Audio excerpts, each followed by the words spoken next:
Dans cette vidéo, vous allez découvrir comment devenir freelance sans expérience en partant complètement de zéro. Donc, si aujourd'hui, vous souhaitez lancer une activité indépendante de tout ce que vous faites aujourd'hui, vous êtes sur la bonne vidéo. Cette vidéo se veut être une formation complète, donc tout est abordé. Comment choisir sa compétence, comment se former, où trouver les clients, comment signer les clients quand on part complètement de zéro. Comment faire ses contrats de vie, encaisser les paiements, comment bien gérer son temps, comment devenir irremplaçable aux yeux de ses clients, tout est abordé. Entrons directement dans le vif du sujet et voyons pourquoi le freelancing. Donc, point numéro 1, c'est quoi un freelance? Donc, la définition la plus simple, c'est que un freelance, c'est une personne qui travaille de manière indépendante sans être employé par une entreprise à long terme.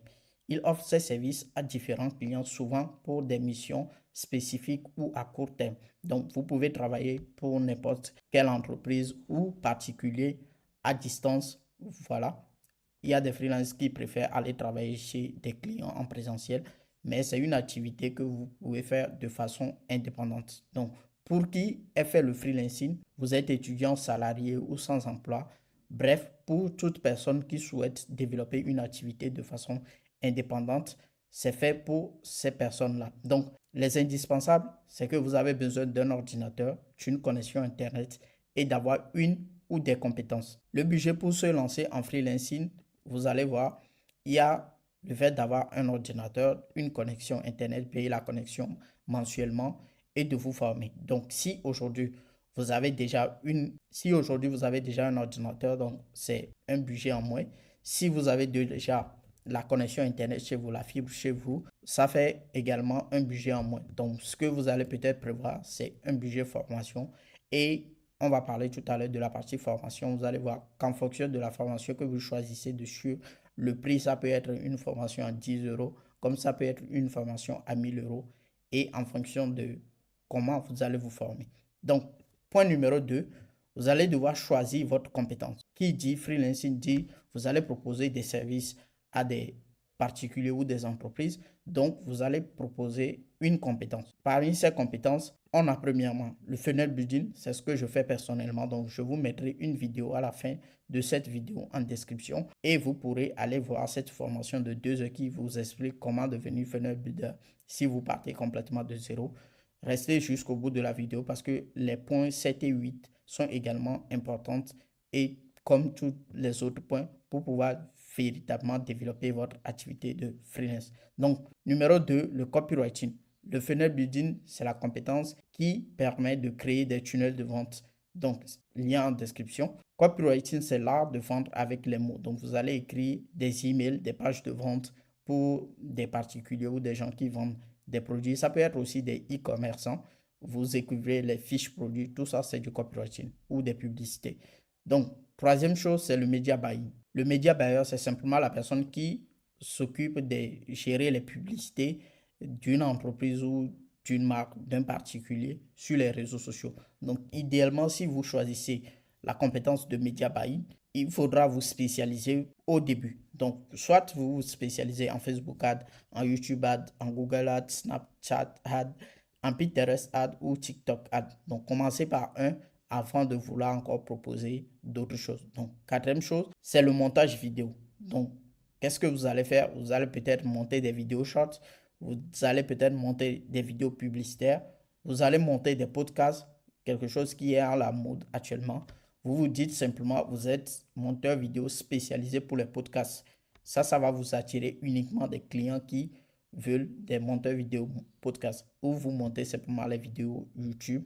Donc, ici, vous avez ces catégories-là. Cinquième compétence, c'est le miniature making. Sur YouTube, vous voyez la miniature qui apparaît en première position quand on veut voir avant de cliquer sur une vidéo. Donc, ces miniatures-là, il y a des graphiques qui s'occupent de cette miniature, qui créent cette miniature-là parce que YouTube s'est professionnalisé. Donc, ces graphistes-là gagnent de l'argent en faisant ces miniatures-là. Donc, c'est ce qu'on appelle un miniature maker, c'est-à-dire quelqu'un qui conçoit des miniatures YouTube. Donc, ça, c'est la cinquième compétence que vous pourrez développer. La sixième compétence ou sixième job, c'est de devenir assistant virtuel. Donc, assistant virtuel, ça veut simplement dire que vous allez assister en ligne ou à distance des clients dans certaines tâches précises aujourd'hui, ça peut être l'administration, le côté administration. Vous pouvez aussi gérer des tâches pour des clients, que ce soit la gestion des emails, la gestion d'une boutique en ligne. Aussi, vous pouvez aider les clients à gérer leur SAV. Tout ça, c'est dans l'assistanat virtuel. Donc, cinquième compétence. Et ça, les femmes adorent ça parce que c'est un métier beaucoup plus adapté pour les femmes, même si vous êtes une maman. Voilà, vous pouvez devenir freelance avec cette compétence-là. Septième compétence, c'est de devenir développeur no-code. Aujourd'hui, de par le passé, il fallait se former, aller dans des écoles, des universités privées pour pouvoir apprendre le développement web ou la création de code, etc. Aujourd'hui, il y a des outils qui permettent de créer un site internet, une application mobile, une application web, de tout coder ou bien de tout créer sans forcément coder.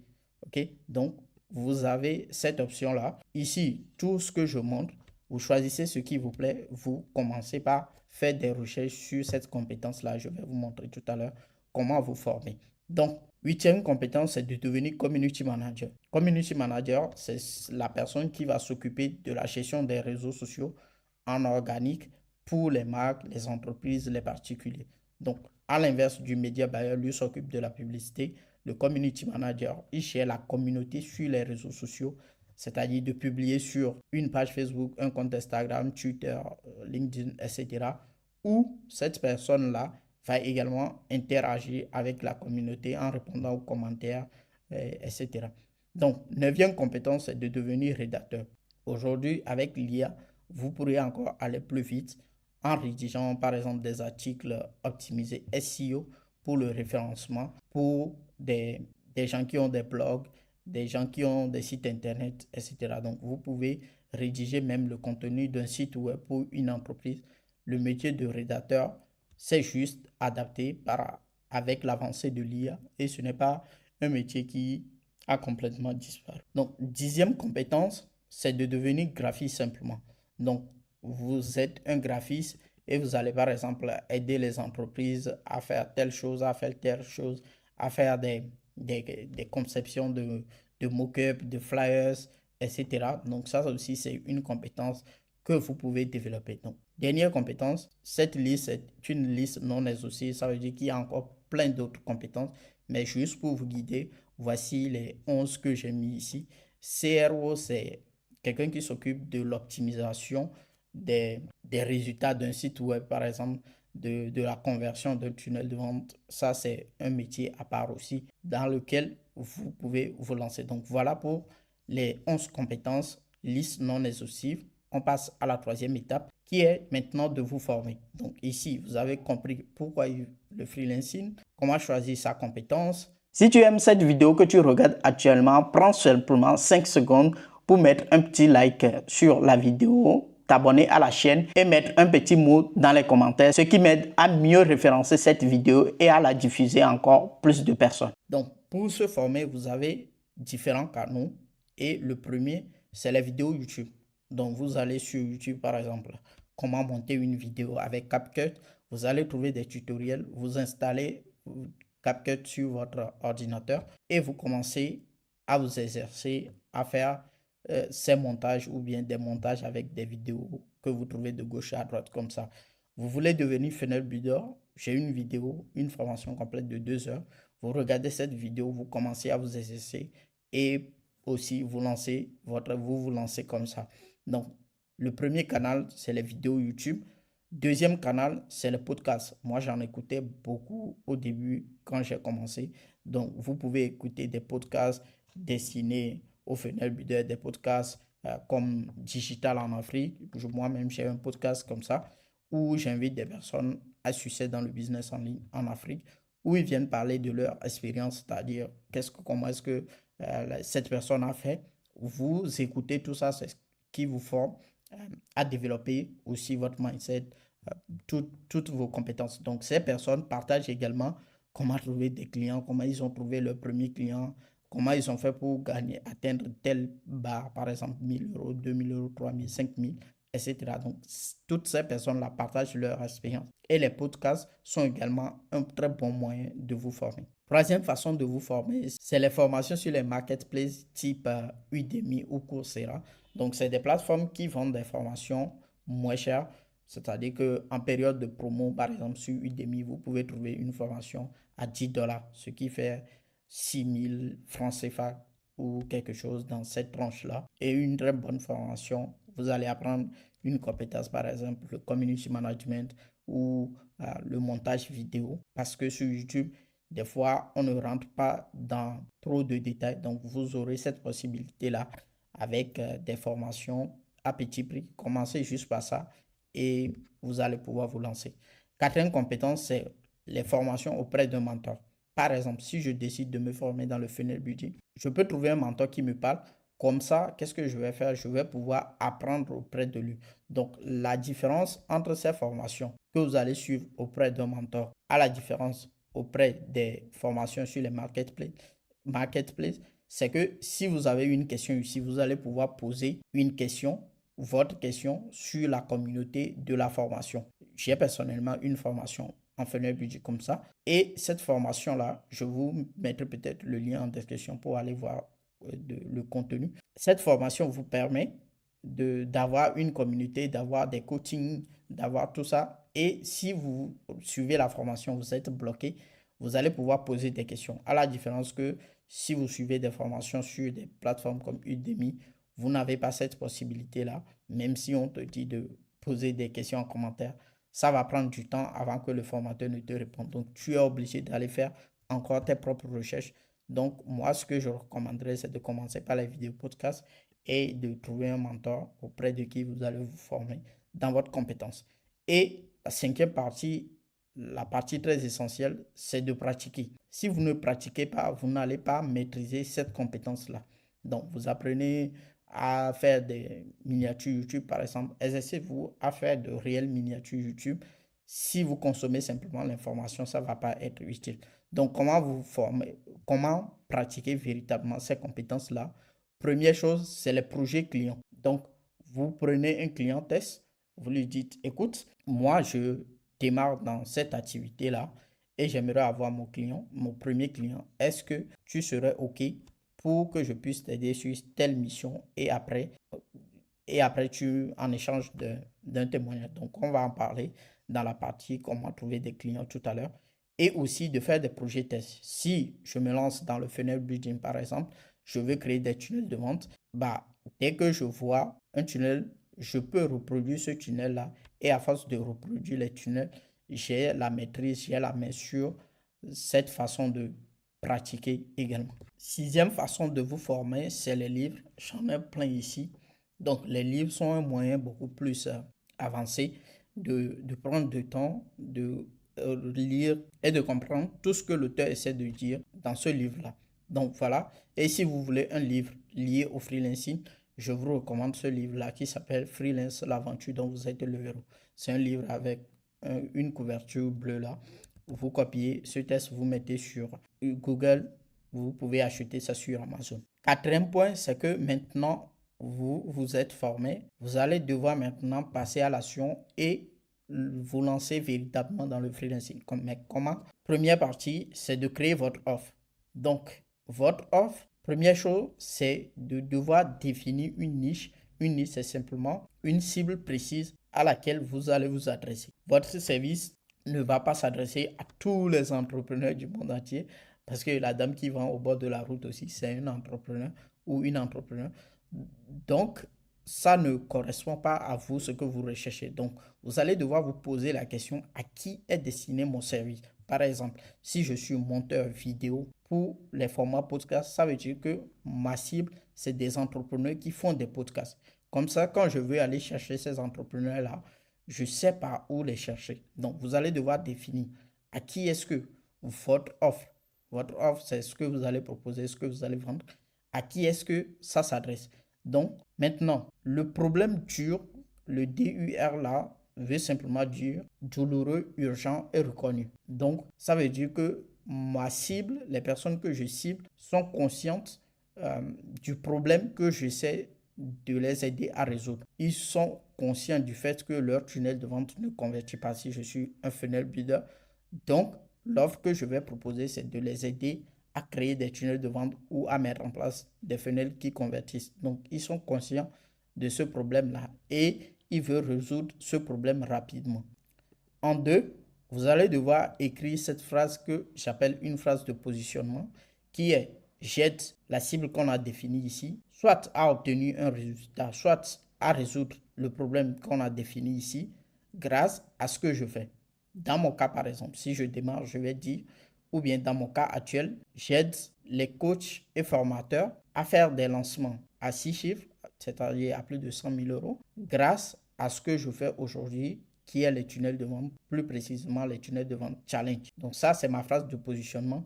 Et en fonction de la compétence que vous avez choisie, vous allez écrire cette phrase-là, mettre la cible que vous avez choisie et le résultat ou le problème que vous pouvez les aider à résoudre. Troisième chose, maintenant, quand une personne achète votre service, ou votre offre, qu'est-ce que la personne va recevoir? Qu'est-ce qui est inclus dans cette offre-là? Donc, vous allez devoir vous poser la question, OK, la personne a tel problème, comment est-ce que vous répondez au problème de votre cible? Quelle est l'unique raison qui devrait pousser vos clients à travailler avec vous?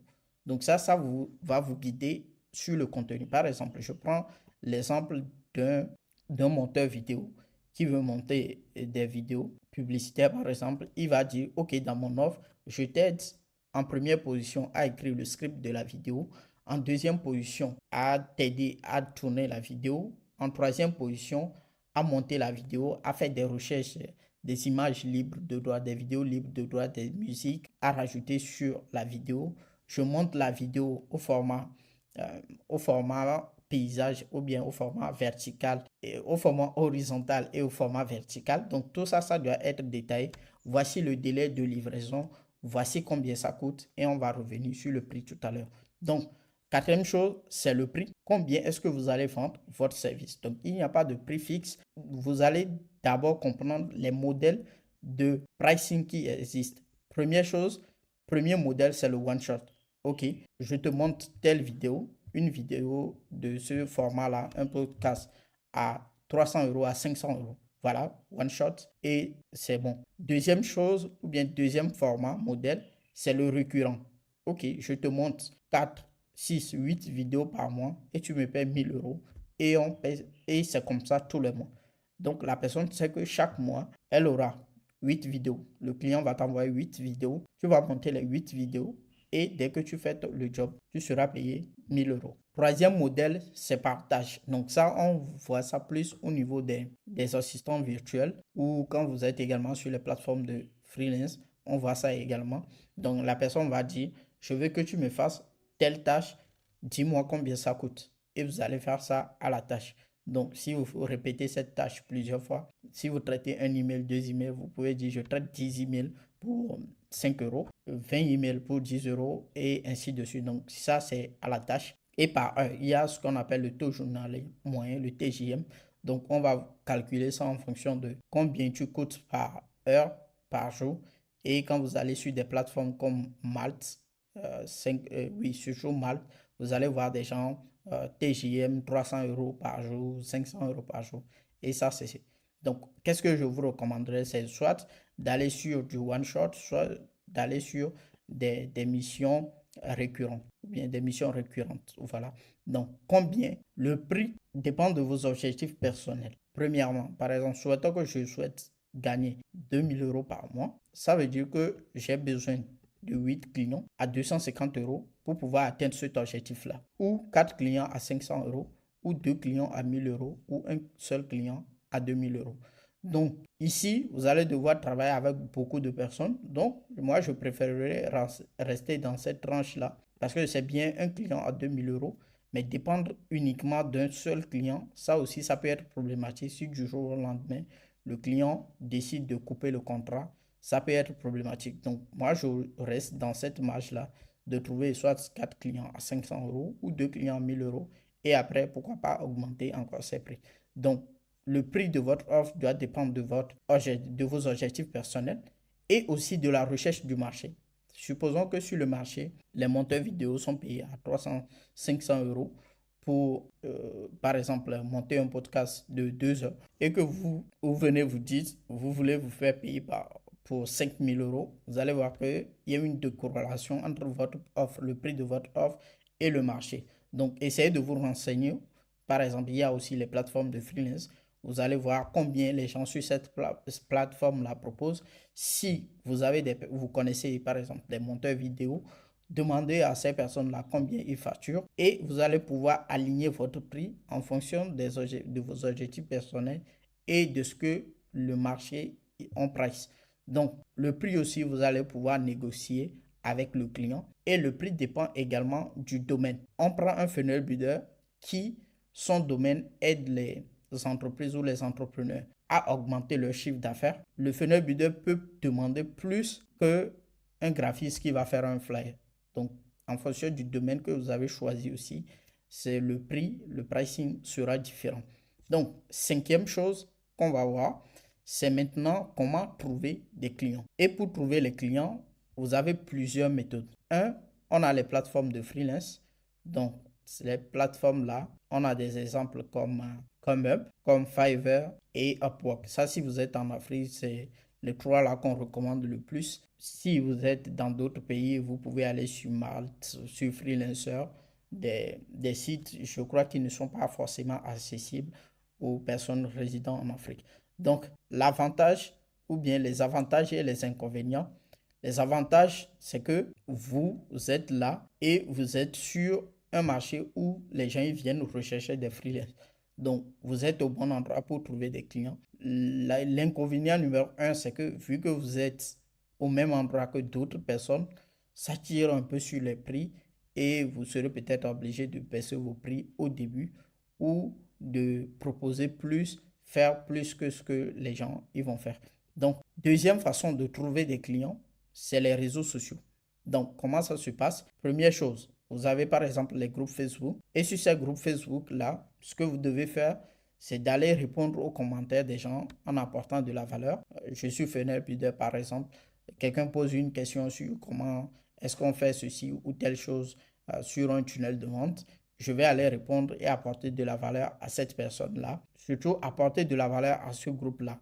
C'est-à-dire que j'apporte mes connaissances pour aider les personnes qui sont ce groupe à optimiser leur tunnel ou bien à simplement améliorer leur business, ce qu'ils sont en train de faire. Et troisième chose, offrir quelque chose de gratuit. Par exemple, je prends le cas d'un funnel builder. Ce qu'il pourrait faire sur un groupe Facebook pour attirer des prospects, des clients à lui, c'est d'offrir des templates de tunnels de vente. Donc, qui dit template de tunnel de vente, dit des entrepreneurs qui veulent mettre en place des tunnels de vente et qui vont venir pour suivre ces tunnels de vente-là, ou bien pour faire la demande de, de son tunnel de vente gratuit. Donc, aussi, sur les réseaux sociaux, c'est important d'avoir un personal branding, un profil professionnel. Donc, ça peut être sur Facebook, etc. Et les types de réseaux que vous pouvez utiliser dans ce cas, il y a Facebook, il y a LinkedIn, Twitter, Instagram. De préférence, commencez par une seule plateforme au lieu d'être présent à tous les endroits en même temps. Moi, je préfère Facebook. Deuxième chose que vous allez faire, c'est que vous allez partir sur des groupes où il y a vos prospects qualifiés là et vous allez commencer par ajouter ces personnes-là en amis. Comme ça, vous pourrez démarrer des conversations avec ces personnes pour pouvoir les aider. Donc, ajoutez des prospects en amis, partagez vos réalisations, les travaux les projets tests que vous avez fait ou les projets clients même si c'est un premier projet sur lequel vous avez travaillé, vous prenez ce projet-là, vous partagez comment vous avez réalisé ce projet sur votre profil et aussi dans les groupes Facebook pour apporter encore plus de valeur. Cinquième chose, ou bien j'ai un peu mélangé les choses. Troisième chose ici, c'est de créer du contenu informatif. Donc, vous allez créer du contenu qui va enseigner aux gens comment on fait ceci, comment on fait cela, comment créer un tunnel de vente. Par exemple, si je suis funnel builder qui convertit les étapes pour faire un A/B testing sur un tunnel de vente. Tout ça, vous prenez les informations que vous savez et vous partagez. Et dernière chose, vous partagez des témoignages clients sur votre profil, c'est-à-dire des personnes avec qui vous avez déjà travaillé. Vous partagez ces témoignages-là sur le profil. Ça va vous attirer également des clients. Donc, première chose, les plateformes. Deuxième chose, vous utilisez les réseaux sociaux. Troisième méthode pour trouver des clients, celle que je préfère le plus parce que ça permet d'aller vite, c'est la prospection par mail ou la prospection sur les réseaux sociaux en DM, en message privé. Donc, qu'est-ce qu'il faut comprendre sur cette affaire de prospection? C'est que première chose, c'est la personnalisation qui est la clé de la prospection. Si vous voulez avoir des résultats en prospection, ce que vous allez devoir faire, c'est d'envoyer des messages personnalisés. Au lieu de copier-coller des messages, envoyez des messages de façon personnalisée aux personnes que vous contactez. Par exemple, si je suis monteur vidéo, je vais prendre le temps de regarder les vidéos de la personne et lui dire, voilà, j'aime tes vidéos, voici, je pense que tu pourrais améliorer ça et je te montre un exemple de ce que j'ai déjà fait pour quelqu'un. Et vous pouvez également offrir quelque chose de gratuit. Ça, c'est un truc qui marche super bien. Si je suis par exemple funnel builder, je prends ces exemples parce que c'est ce qui me vient rapidement à l'esprit. Si je suis funnel builder, je vais peut-être offrir un tunnel de vente pareil que j'ai déjà offert sur les réseaux sociaux à quelqu'un. Donc, je peux contacter la personne, je te dis, écoute, je t'offre une page de capture, en fait, le redesign de ta page. Il y a plein de façons, donc voilà. Et troisième chose, c'est montrer de la preuve sociale quand vous faites de la prospection. Personne n'a envie de travailler avec quelqu'un qu'il ne connaît pas et qu'il ne sait pas ce que cette personne a déjà fait. Donc, la façon la plus simple de montrer de la preuve sociale, c'est des preuves de ce que vous avez fait. C'est d'avoir un portfolio. Les projets tests que vous-même vous avez réalisés, vous prenez ces projets tests-là et vous les mettez ou vous les montrez dans vos messages de prospection. En prospection, soyez court, concis et clair. Ça ne sert à rien d'écrire un message qui fait 3 pages, mais écrivez un message qui fait maximum 5-7 lignes avec une phrase à la fois par paragraphe, une phrase courte et soyez concis et clair. Surtout, ayez un appel à l'action clair à la fin de votre email que vous envoyez. Qu'est-ce que vous voulez que le prospect fasse? Est-ce que vous voulez qu'il prenne rendez-vous avec vous? Est-ce que vous voulez qu'il réponde par oui ou par non? Donc, j'ai également une vidéo en pièce jointe, vous trouverez ça en description, qui vous montre encore plus de détails sur mes méthodes de prospection. Par appel à l'action claire, c'est est-ce que vous voulez que la personne vous contacte sur WhatsApp, par exemple? Est-ce que vous voulez que la personne prenne directement rendez-vous avec vous dans votre calendrier? Le calendrier, c'est un outil de prise de rendez-vous en ligne. Est-ce que vous voulez échanger avec la personne, le prospect, via Messenger? Donc, il faudra être clair sur l'action précise à faire. Maintenant, dernière chose, c'est le réseau ou le networking. Donc, si vous avez déjà un réseau, vous avez travaillé dans une entreprise et vous voyez qu'il y a des personnes là-bas qui peuvent vous aider à développer votre activité de freelance, vous pouvez contacter ces personnes-là et échanger. Ça peut être des collègues d'école, des camarades de classe, etc. Maintenant, une fois que vous avez fait tout ce processus-là pour trouver le client, ou bien faire venir le client à vous, ou démarcher le client, vous allez devoir, parfois, si vous vendez des trucs un peu plus chers, vous allez devoir vendre au téléphone, c'est-à-dire échanger, puisque le téléphone, ça peut être en visio sur Zoom ou sur Google Meet. Donc, qu'est-ce que vous allez faire? Première chose, quand vous venez dans un appel, vous allez devoir connecter avec ce dernier. Donc, il y a 3 points ici. Faites quelques recherches sur le prospect avant l'appel. Avant de venir dans l'appel, essayez d'avoir plus d'informations sur votre prospect.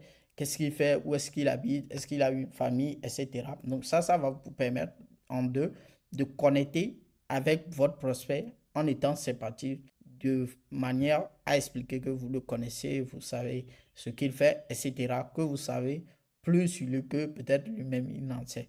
Donc, et vous allez devoir poser le cadre de l'appel. Donc, voici un exemple d'appel que je ferai. Bonjour Jean, merci à toi pour cet appel. Comment tu vas? La personne répond, vous aussi vous répondez, moi aussi je vais bien.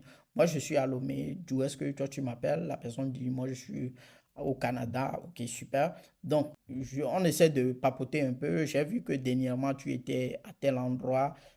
Comment tu as trouvé cet endroit-là? Ok super. J'ai vu que tu as un enfant. Comment est-ce que tu arrives à gérer la famille et le business en même temps? Vous essayez juste d'échanger quelques secondes, quelques minutes, pas trop longtemps. Et maintenant, vous posez le cadre de l'appel. Alors maintenant, je vais t'expliquer comment cet appel va se dérouler. En bref, on va passer environ X minutes, 30 minutes, 45 minutes. Et je vais te poser quelques questions pour en savoir plus sur ton activité. Et si à la fin, je pense pouvoir t'aider, je te dirai comment et comment on fonctionne. Donc ça permet de poser le cadre et d'éviter que la personne vienne directement dans l'appel et vous demande, et maintenant, dis-moi qu'est-ce que tu fais? Et c'est la personne qui pose la question. Même si c'est vous qui avez prospecté la personne, c'est vous qui posez le cadre et gérez l'appel. Donc, la phase 1, connecter. La phase 2, vous allez collecter. Collecter, ça veut simplement dire vous allez poser des questions qui peuvent vous aider à comprendre ce que votre prospect en face de vous fait. OK. Même si vous avez déjà fait des recherches sur ce dernier, vous voulez savoir ou bien écouter de sa propre bouche qu'est-ce qu'il fait, les problématiques qu'il rencontre. Donc, vous êtes ici, votre offre, elle est ici. C'est juste que les questions que vous allez poser va vous permettre de quitter ici pour aller ici. Donc, vous allez poser les questions pour comprendre ce que votre prospect y fait. Et maintenant, vous allez passer à la phase qu'on appelle la phase de closing où vous expliquez simplement au prospect, voilà, j'ai écouté tout ce que tu as dit. Je crois sincèrement que je peux t'aider. Voici comment. Et à partir de là, vous allez présenter votre offre qu'on avait déjà créée en haut ici. Et vous allez lui montrer tout ce que vous allez faire. À la fin, vous dites, voilà, voilà, voilà, voilà. Et vous ne présentez pas directement le prix. Donc, vous posez la question au prospect de savoir, à part le prix, est-ce qu'il y a d'autres questions qu'il aimerait poser? Et vous répondez aux questions et vous laissez le prospect de vous demander combien et vous donnez le prix. Ensuite, vous vous taisez. Maintenant, à partir de là, soit le prospect va accepter votre offre et vous dire, let's go, on se lance. Soit il va vous commencer par sortir des objections. Je n'ai pas les moyens, je dois parler à ma femme. Donc ça fera l'objet d'une prochaine vidéo qui arrive peut-être la semaine prochaine. N'hésitez pas à vous abonner à la chaîne pour ne pas manquer cette vidéo-là, pour savoir comment on fait un appel de vente et répondre à ces suggestions-là. Donc, on est bon pour la méthode pour trouver des clients, pour vendre aussi au téléphone. Maintenant, passons à la phase des contrats et des paiements. Donc, comment vous allez pouvoir gérer les contrats et les paiements. Donc, qu'est-ce que vous allez faire? Au niveau des méthodes de paiement, ça dépend de là où vous êtes. Par exemple, si je suis en Afrique, vous pouvez utiliser les paiements ou bien les moyens locaux, les Western Union, les MoneyGram, etc. Il y a aussi ce truc-là, maintenant TapTapSend, mais qui n'est pas disponible chez moi au Togo, mais disponible dans certains pays quand même. Et vérifiez sur le site, vous tapez ça sur Google, vous allez trouver. Donc, ça permet aux personnes qui sont en Europe, dans certains pays de l'Europe, France, Allemagne, etc., de vous envoyer de l'argent sur votre Momo depuis leur carte bancaire ou de ce style-là. Ou vous créez simplement un compte courant dans une banque locale. Si j'ai des clients qui sont locaux, ils peuvent directement me payer. Et je ne veux faire la promotion d'aucune banque, mais faites vos recherches et vous allez créer un compte courant dans une banque locale.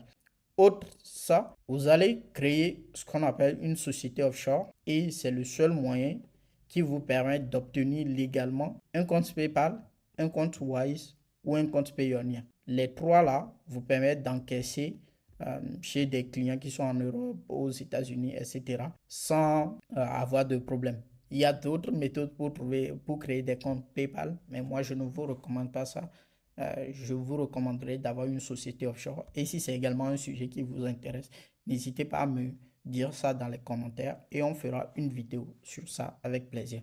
Donc ça, c'est les méthodes de paiement que vous pouvez utiliser. Il y en a d'autres également. C'est une liste non exhaustive. Et pour faire les factures, moi, je fais simplement les factures. Il y en a qui font facture de vie. Facture, vous utilisez ce site-là qui s'appelle facture.net. C'est un site gratuit qui vous permet de créer des factures pour vos clients et en même temps, ça vous donne un dashboard pour suivre votre comptabilité, combien de factures vous avez envoyées, combien de factures a été payées, etc. Troisième chose, c'est les contrats. Donc, pour envoyer des contrats, par exemple, si vous êtes sur des offres qui sont un peu high ticket, ce que moi je vous dirais, c'est d'effectuer des contrats.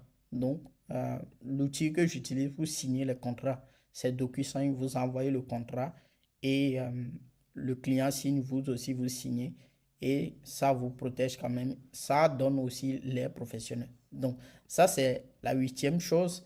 Et huitième chose maintenant, pardon, c'est de comment devenir irremplaçable aux yeux de vos clients, de vos futurs clients. Première chose, c'est de promettre moins, mais de délivrer plus. La personne s'attendait à simplement une vidéo, montage d'une vidéo. Vous prenez cette vidéo, aujourd'hui il y a plusieurs IA qui vous permettent de transformer ces vidéos-là en shorts. Vous lui produisez également 2, 3, 5 shorts en plus de la vidéo que la personne vous a demandé. C'est un client qui sera super satisfait. Donc aussi, livrer avant les deadlines. Ça, on a tous cette problématique-là. Si je promets de livrer mercredi prochain, déjà le lundi, je peux envoyer le résultat ou bien le rendu au client. Voici ce que j'ai livré. Je viens de finir. Est-ce que tu pourrais faire des feedbacks sur des choses qu'on pourrait optimiser, qu'on pourrait améliorer? Les clients adorent ça et vous avez également un client satisfait, quoi. Donc, deuxième chose, faites de la qualité. Quand vous voulez faire, par exemple, un tunnel de vente, si vous êtes funnel builder pour un client, assurez-vous de bien travailler sur le tunnel, faire une qualité plus. Donc, troisième chose, les retouches. Accepter les retouches, c'est aussi une façon de vous améliorer. Donc, c'est un moyen ou bien quelques façons de vous permettre de devenir irremplaçable. L'autre chose, faites le suivi. Vous avez fait une vidéo pour quelqu'un, un tunnel pour quelqu'un. Après une semaine, 2 semaines, 3 semaines, un mois, demandez, OK, les statistiques de cette vidéo, de ce funnel-là, pour voir ce que ça a généré. Je suis media maker, je fais aussi ça. Donc, demandez les performances.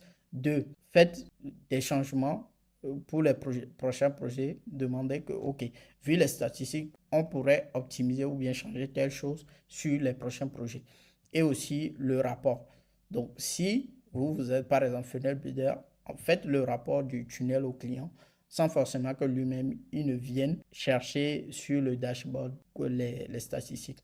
Donc aussi, ne soyez pas simplement un exécutant. La personne à qui on dit de faire ci et la personne fait ça. Oui, soyez comme ça, mais aussi allez au-delà, dites au client, voilà, je demande par exemple de faire une miniature sur cette façon, dites, OK, moi je pense que si on rajoutait ce truc en plus, si on le faisait de cette façon, ça pourrait aussi permettre d'avoir plus de taux de clé, plus de résultats. Et quatrième chose, soyez efficient. Ça veut aussi dire d'apprendre à dire non. Ce n'est pas parce que vous êtes freelance que vous allez dire oui à toutes choses, mais apprenez à dire non à certaines choses. Et soyez transparent dans tout ce que vous faites. La transparence aussi, c'est d'être clair. Par exemple, quand on a un retard de projet, quand on aura un retard de dire, OK, j'ai prévu de livrer mercredi, mais j'ai eu quelques empêchements qui m'ont retardé, voilà. Mais jeudi matin, au plus tard, je vous livrerai ça et soyez réglo jeudi matin d'envoyer le travail. Donc, les clients aiment ça. Neuvième chose, c'est la gestion du temps. Quand vous êtes freelance, les choses sont différentes. Si vous êtes salarié, vous partez au bureau à 7 heures, votre patron vous dit de faire tel job, de faire ceci, de faire cela, ça et ça, et vous faites ça. On dit il y a telle mission, il y a tel projet sur lequel il faut travailler. Mais quand vous êtes freelance, vous êtes la personne qui s'occupe vous-même de gérer votre temps. Donc, il y a 3 choses simples que vous pourrez faire. Première chose, c'est de planifier votre journée du lendemain, la veille, avant de vous coucher. Donc ça, c'est que demain matin, quand je me réveille, je vais travailler le projet sur le projet de tel client. Après, je vais faire ceci. Après, je vais faire ça. Et d'organiser votre journée de travail en fonction de comment vous le ressentez. Donc ça vous permet d'éviter de procrastiner. Et deuxième chose, c'est de faire des deep work. Donc là, moi, je suis en train de faire une session de deep work de 1 heure pour tourner cette vidéo-là en ce moment. Donc, cette vidéo aussi, ça fait partie d'un vlog là qui va apparaître directement sur la chaîne dans les prochains jours. Troisièmement, c'est d'avoir un plan de 90 jours, c'est-à-dire chaque 3 mois, vous faites le bilan des 3 mois qui se sont écoulés, de vous fixer encore des objectifs pour les 3 prochains mois, ce qui vous permet également d'aller plus vite. Donc, moi, c'est les 3 façons qui me permettent de gérer mon temps facilement. Dernière chose qu'on va voir dans cette formation qui est super importante, c'est le mindset. Donc, votre état d'esprit. Et première chose, vous devez savoir qu'un freelance, c'est quelqu'un qui se débrouille. Donc, vous devez activer le mode débrouillardise. Donc, vous avez une mission en face de vous, vous ne savez pas comment faire. Vous allez devoir vous débrouiller pour aller trouver comment faire cette mission-là, comment faire telle chose. Vous allez apprendre à faire des recherches. Vous n'allez pas forcément attendre que votre formateur ou le client vous dise exactement comment faire cette chose-là. Et cette chose vient aussi de l'autodiscipline. Vous devez vous autodiscipliner, sinon vous allez passer vos journées à ne rien faire, à tourner en rond. Donc, c'est une chose également importante. Troisième chose, c'est de bien gérer votre temps. Et comme ça, on l'a déjà dit ici, de savoir bien gérer votre temps, c'est le mindset à développer aussi et le côté professionnalisme. Ne donnez pas des excuses, ne soyez pas en mode oui, moi je viens de commencer, donc c'est pour ça, je ne sais pas comment. Les clients n'aiment pas ça, soyez professionnel dans tout ce que vous faites. Et cinquième chose, non aux justifications. Donc, vous avez eu du retard sur un projet, ce n'est pas la peine de dire ouais, c'est à cause de ça, c'est à cause de ceci que j'ai eu du retard. Mais soyez professionnel dans tout ce que vous faites en disant au client, voici pourquoi j'ai pris un peu de retard sans rentrer dans les excuses, sans rentrer dans les justifications, les détails.